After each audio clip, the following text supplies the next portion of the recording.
You've been told your whole life that vegetables are good for you. But what if I told you that some of them might actually be making you sicker, draining your energy, spiking your blood sugar, even triggering inflammation in your joints? The truth isn't what you think. Let me tell you a story that changed the way I look at what goes on my plate, and it might just change yours too. Part 1. The quiet danger.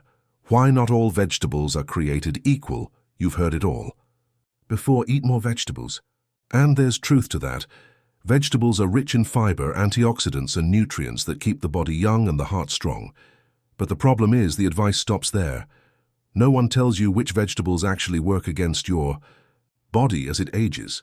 No one talks about the toll certain plants can take on your joints, your digestion, or your blood sugar. As we grow older, our bodies change, our metabolism slows, our gut becomes more sensitive, our immune system isn't as forgiving. Her vegetable that once energized you at 30 could now leave you bloated and inflamed at 60. This isn't theory, it's chemistry. And it's time we start seeing food not just as healthy or unhealthy, but as a conversation between what we eat and what our body truly needs at this stage of life. You see, nature gave us thousands of edible plants, but not all of them were designed for human digestion, especially not in large amounts, and especially not for aging bodies. Some plants evolved to protect themselves with compounds that resist digestion or irritate the gut lining. Others are loaded with natural sugars or anti-nutrients that spike inflammation silently. And yet, they're still promoted as health foods, thrown into salads, steamed for dinner, even juiced each morning. That's where this story begins. Because for every vegetable that supports healing and longevity, there's another that quietly undermines it. That's what happened to Susan, a retired teacher in Arizona, who came to me in tears one morning, clutching a food diary in one hand and a bottle of ibuprofen in the other. "I eat healthy," she said. "I don't understand why my joints hurt every day." What we discovered in her kitchen shocked her, and it may surprise you too. Part 2. 3 vegetables you should never touch after 50. Vegetable number 1, the sweet saboteur. Corn. For most of her life, Linda thought corn was harmless, sweet, golden, a staple of every picnic and family dinner. She boiled it, grilled it, even blended it into soups and cornbread. But in her early 60s, Linda started noticing something strange. After every meal with corn, even just a small helping, she felt sluggish. Her knees ached, her stomach bloated. At first she blamed age, but after tracking her meals and symptoms, a pattern emerged. Corn, every single time. Corn isn't just sweet, it's sugar. And the older your body gets, the less it can tolerate those sudden spikes in blood. Glucose. A single cob of corn can contain over 17 grams of carbohydrates, the same sugar load as a slice of white bread. And if you're thinking about corn-based products like chips, tortillas, or popcorn, multiply that damage tenfold. Worse still, most corn in the modern food supply is genetically modified and treated with glyphosate, a chemical linked to gut damage and hormone disruption. For a body that's already slower to detoxify, this becomes a silent burden. Corn raises insulin, feeds inflammation, and worsens arthritis and brain fog, all under the illusion of being just a vegetable. Here's the truth. Corn is not a vegetable, it's a grain. A high glycemic one at that. And as you pass 50, your body simply doesn't handle it the way it used to. Every kernel may taste like comfort, but behind the sweetness is a trap. Linda didn't want to believe it at first, but the day she cut out corn, the swelling in her hands reduced. Her afternoon crashes disappeared. She hadn't realized how much damage such a simple food was causing. "I thought it was age," she told me. "Turns out it was dinner." Vegetable number 2, the nightshade problem. Eggplant. Robert loved eggplant, grilled with garlic, layered in lasagna, drenched in olive oil. But in his 70s, his mornings began with swollen fingers, stiff knees, and burning feet. His doctor called it aging, but Robert wasn't convinced. What his doctor didn't mention? Eggplant is part of the nightshade family, a group of plants that produce chemical compounds called alkaloids. These alkaloids act as natural pesticides. In plants, they fend off bugs. But in the human body, especially in older adults with sensitive guts or autoimmune tendencies, they trigger something far worse: inflammation. Nightshades like eggplant, tomatoes, and peppers contain solanine, a toxin that can irritate the gut lining, overstimulate the immune system, and worsen arthritis symptoms.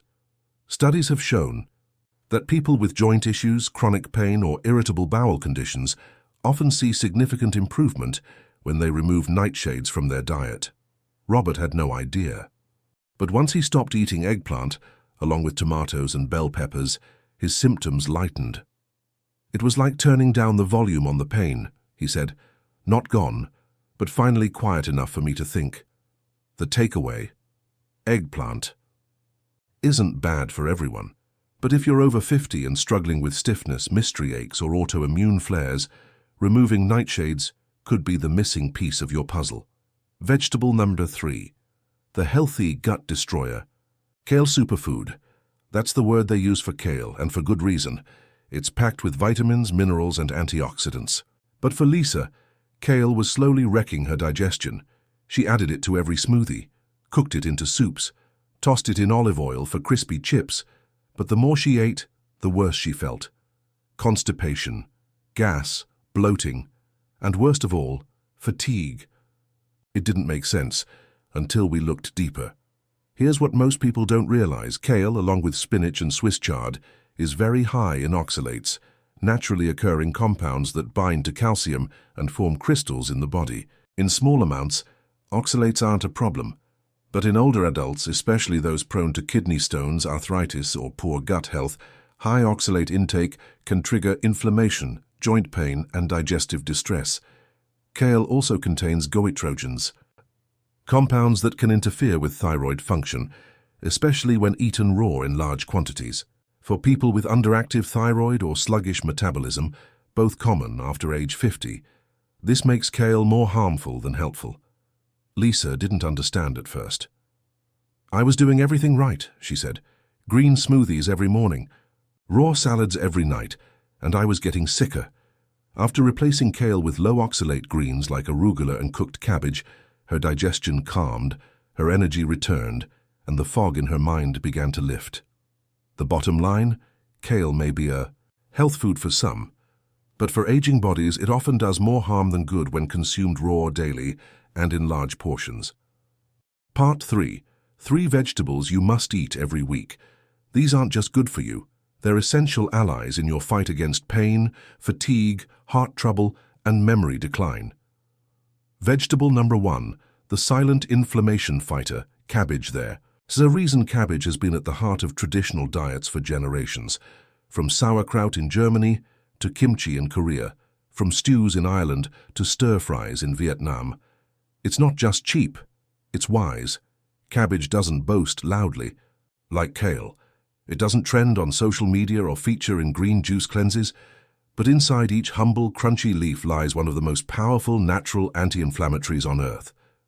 For people over 50, inflammation is the root of so many problems: aching joints, swelling hands, stiffness in the morning, even brain fog.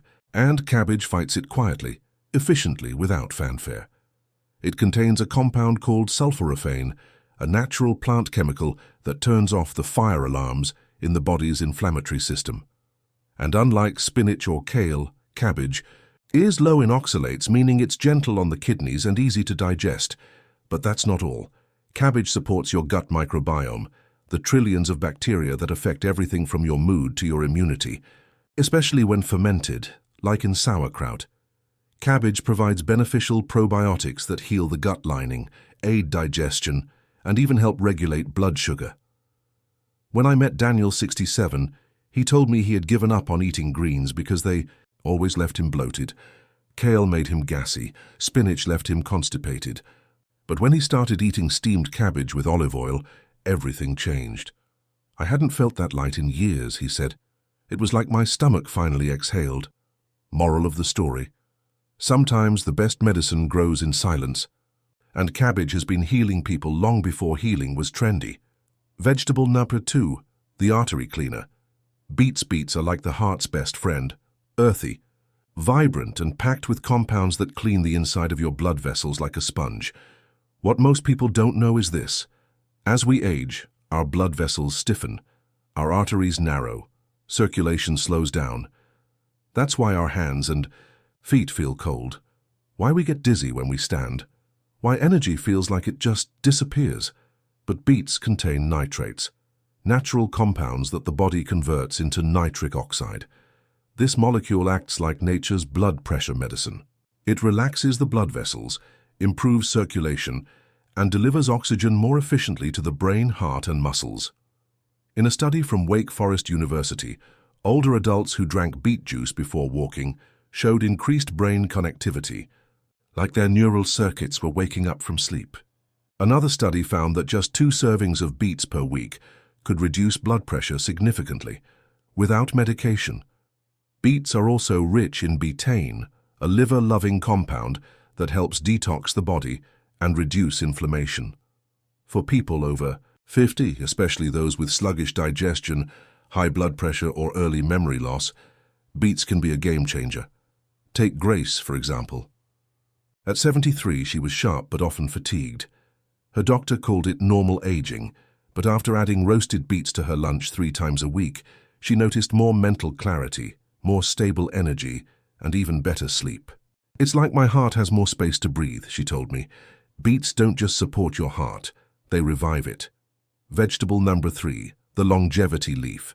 Arugula doesn't scream for attention. It's not flashy, but in the world of greens, arugula is quietly one of the most powerful allies for aging gracefully.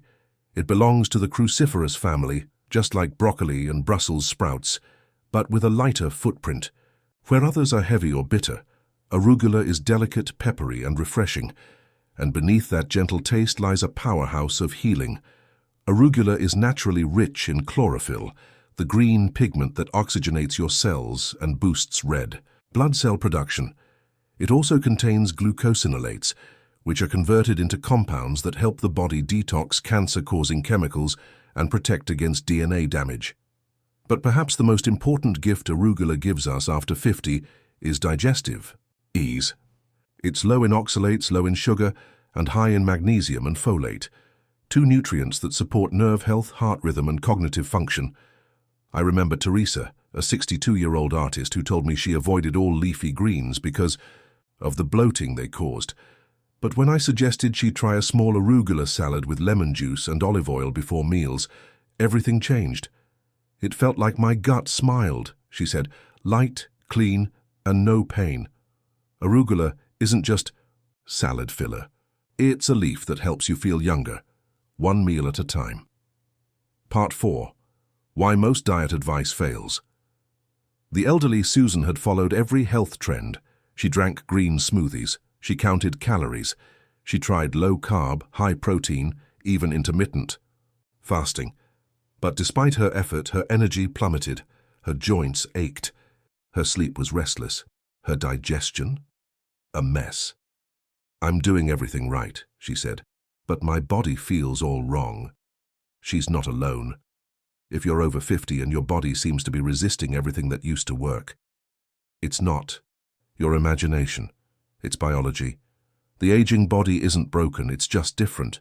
You see, most diet advice, from calorie counting to keto to raw food cleanses, is built for younger bodies. Bodies that metabolize quickly, digest efficiently, bounce back fast. But after 50, your internal landscape changes. Your stomach acid declines, making it harder to break down protein and absorb nutrients like B12, magnesium, and calcium. Your gut lining becomes more fragile, increasing the risk of inflammation and food sensitivities, especially to raw vegetables, gluten, and dairy. Your liver detox slows, making it harder to handle pesticides, alcohol, and processed food.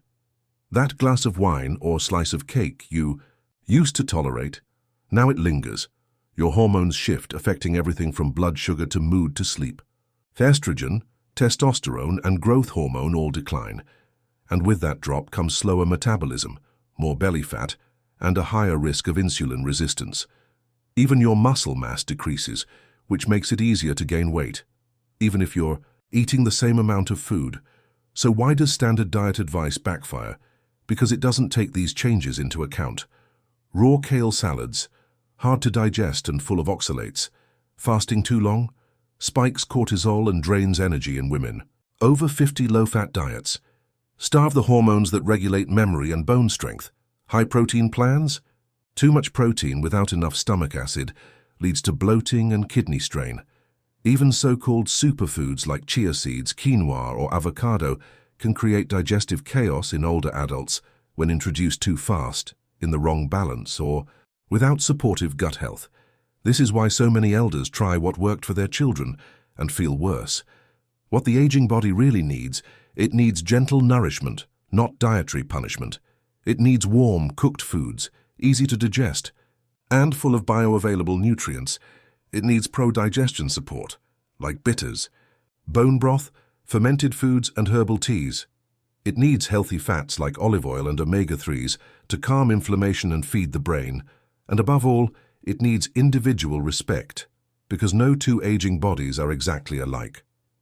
Susan learned this the hard way, but once she ditched the raw salads, added more steamed vegetables, supported her digestion with warm ginger tea, and started walking gently every evening.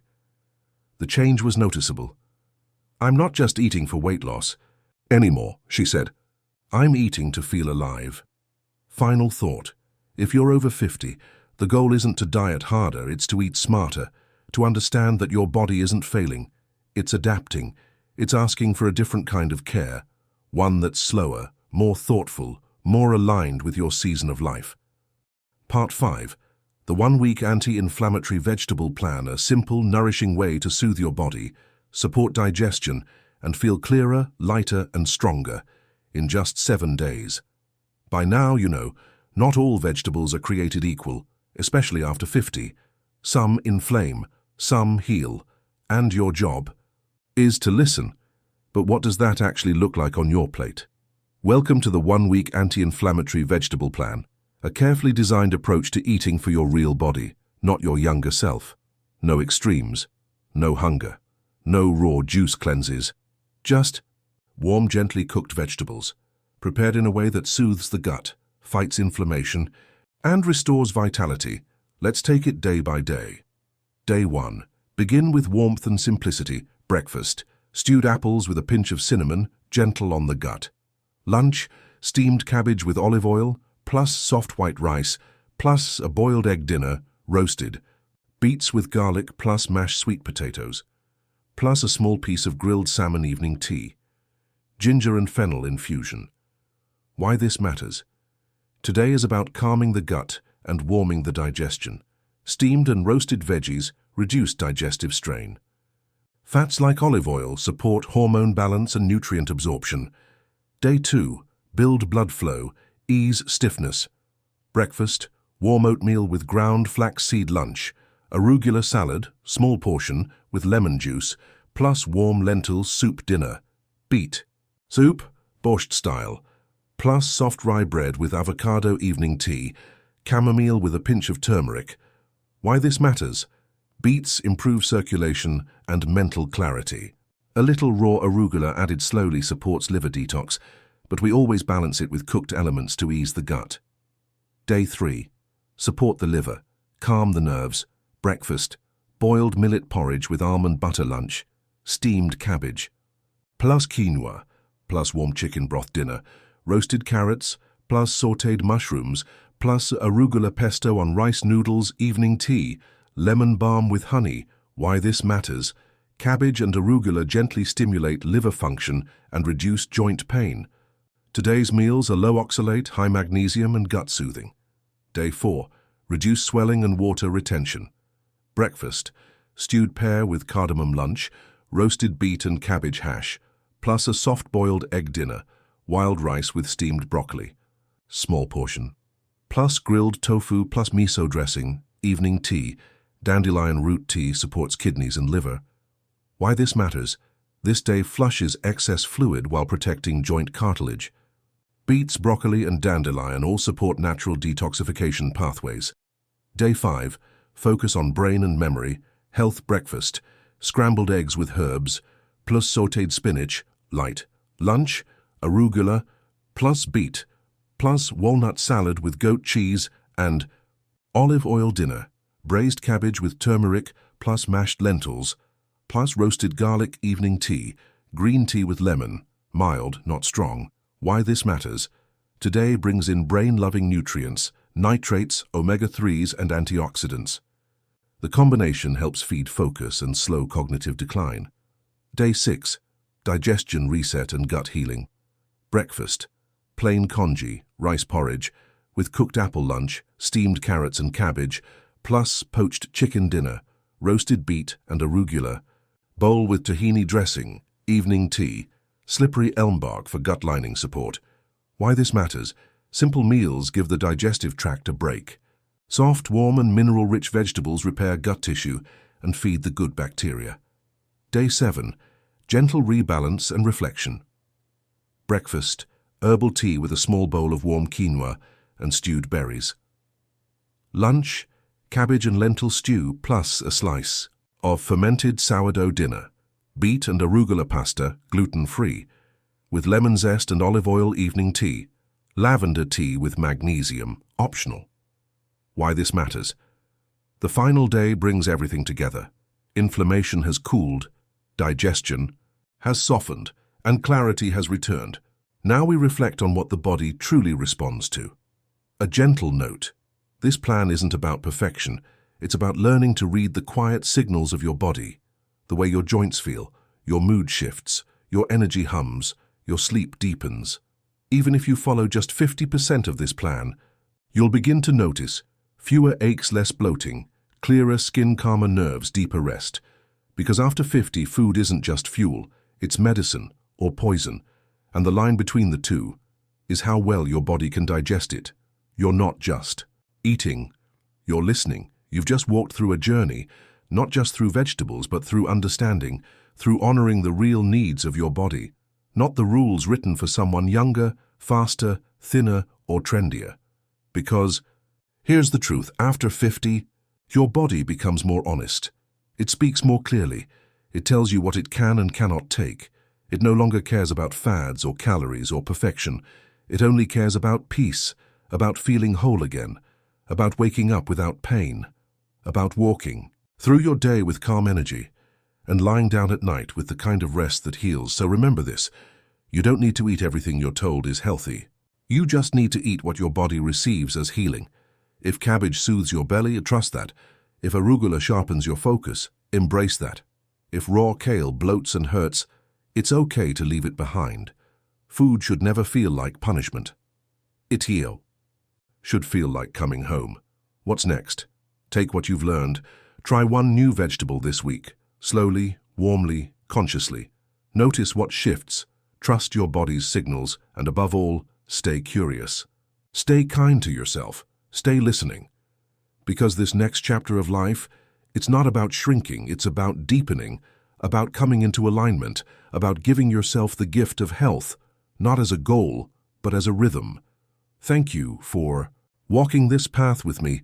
You're not alone, you're not behind. You're exactly where you need to be. If this message touched you, share it with someone you love. Because healing isn't something we do alone. It happens in kitchens, in gardens, around tables, and in the quiet choices we make every day. Stay warm, stay well, stay listening.